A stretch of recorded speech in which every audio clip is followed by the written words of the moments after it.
Sarah regarde son mari, le visage figé, tandis qu'il lui lance, la voix tremblante de colère. « Sarah, veux-tu dire que je ne suis pas le père de nos enfants, que tu m'as trompé avec ton docteur ?» Le silence s'abat dans la maison. Pour comprendre comment ils en sont arrivés là, reste jusqu'à la fin. Au cœur de Niamey se trouve Sahel Fertility Center, une clinique moderne où viennent des femmes et des couples qui rêvent d'avoir un enfant. À la tête de cette clinique se trouve le docteur Malik, 45 ans, brillant, charismatique et respecté. Il n'est pas marié, il n'a officiellement aucun enfant, mais il a la réputation d'être un médecin compétent et compatissant, presque un sauveur pour celles qui ont perdu tout espoir de maternité. Derrière cette image de médecin idéal, le docteur Malik cache pourtant un secret immense. Depuis des années, il utilise son propre sperme comme donneur principal dans le programme de don de la clinique. Les patientes signent des formulaires, mais ne lisent pas les petites lignes, trop épuisées et trop désespérées pour s'attarder sur les détails. On leur parle d'un donneur anonyme, en bonne santé et instruit, sans leur dire qu'il s'agit très souvent de Malik lui-même. Au fil du temps, il a ainsi engendré 165 enfants, sans que personne ne le sache. Un jour, Nora, une jeune journaliste de Niamey, décide de faire un reportage sur Sahel Fertility Center. Elle a entendu parler des miracles de la clinique et veut raconter ces histoires inspirantes de femmes qui, après des années d'échecs, ont enfin eu un enfant. Le docteur Malik l'accueille chaleureusement, lui fait visiter les locaux modernes, lui présente le personnel, et Nora discute avec des mères qui la remercient presque en larmes, expliquant que sans Malik, elle n'aurait jamais connu la joie de tenir un bébé dans leurs bras. Nora est émue, au départ, ne voit en lui qu'un héros. Alors que son article positif est presque terminé, Nora reçoit une enveloppe blanche sans expéditeur, avec seulement son prénom écrit dessus. Intriguée, elle l'ouvre et découvre un message court mais troublant, « Tu ne connais pas toute l'histoire. Si tu veux la vérité, regarde de plus près le programme de don de sperme. » Elle se retrouve face à un choix, ignorer cette lettre et publier son joli reportage, ou suivre cette piste inquiétante et commencer une véritable enquête. Nora choisit d'enquêter. Elle recontacte d'anciennes patientes et leur pose des questions précises sur le donneur.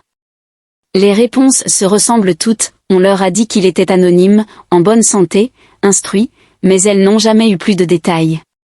Puis, une nouvelle enveloppe anonyme arrive, cette fois remplie de copies de dossiers médicaux, de contrats et d'une liste de 165 enfants issus du programme. En les examinant, Nora remarque qu'un même code donneur revient sans cesse, et en lisant attentivement les contrats, elle découvre une clause cachée stipulant que le donneur conserve le droit de revendiquer les enfants. Décidée à obtenir des réponses, Nora retourne à la clinique et s'assoit face au docteur Malik. Elle dépose les documents sur la table, évoque le code donneur qui se répète et la clause qui donne au donneur un droit sur les enfants, puis lui demande clairement, « Docteur Malik, ce code, est-ce le vôtre ?» Il tente d'abord de se défendre en parlant de procédure légale, de formulaires signés et de consentement, puis finit par admettre qu'il a été donneur dans de nombreux cas. Selon lui, il n'a rien fait de mal, puisqu'il a simplement aidé des femmes qui voulaient un enfant. Pour comprendre l'impact humain de cette révélation, Nora va à la rencontre de plusieurs mères figurant sur la liste. Elle rend visite à Madame Damilola, qui lui présente sa fille Kémy, puis rencontre Amara, puis Sophia. Tout explique combien elles étaient désespérées avant d'arriver à la clinique, à quel point elles ont fait confiance au docteur Malik et signé les papiers sans mesurer ce qu'ils contenaient. Aucune ne savait que leur médecin pouvait être le père biologique de leur enfant, ni qu'il pouvait, sur le papier, prétendre avoir un droit sur lui. Nora rencontre ensuite Léla, une jeune femme de 20 ans, l'une des premières enfants issus du programme de don. Léla savait depuis longtemps qu'elle était née grâce à un donneur anonyme, mais sa mère ne lui avait jamais donné plus de détails. Quand Nora lui révèle que ce donneur pourrait être le docteur Malik et qu'elle a potentiellement 164 demi-frères et demi-sœurs, Léla se sent bouleversée. Elle a l'impression d'être le résultat d'un projet médical plutôt que d'une histoire familiale, et elle veut des réponses sur ses origines. Avec tous ces éléments, Nora publie son premier article, intitulé « Le secret du docteur Malik, le donneur anonyme qui a engendré 165 enfants ». L'article provoque immédiatement un choc à Niamey. Certains défendent encore Malik en disant que sans lui, beaucoup de ses enfants ne seraient jamais nés. D'autres sont profondément révoltés et le considèrent comme un homme qui a joué avec la vie des gens, manipulé des femmes vulnérables et volé aux enfants leur droit de savoir qui est leur père.